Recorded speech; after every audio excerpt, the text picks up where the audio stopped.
Welcome to the Tech Egg. Don't get scrambled. Enjoy the video.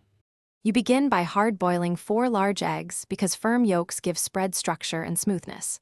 Once water boils, reduce to a simmer and set a 9-11-minute timer so yolks are fully cooked but not chalky.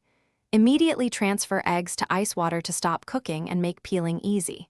While cooling, measure 2 tablespoons mayonnaise and 1 teaspoon Dijon. These bind and add tang.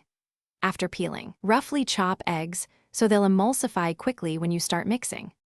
You now focus on texture and flavor balance. Mash eggs with a fork for chunkier spread, or pulse twice in a food processor for creamier results. This controls mouthfeel. Once mashed, fold in 2 tablespoons mayo, 1 teaspoon Dijon, and 1 teaspoon fresh lemon juice to bind and brighten the mix. Add 1/2 teaspoons celery salt or regular salt and pepper to taste. If it's too thick, make it spreadable by adding mayo or milk 1 teaspoon at a time until you reach the desired consistency. You finish by transferring the spread to an airtight container and chilling it at least 30 minutes so flavors meld and texture firms. Before serving, taste and adjust seasoning. Garnish with chopped chives or a sprinkle of smoked paprika for aroma.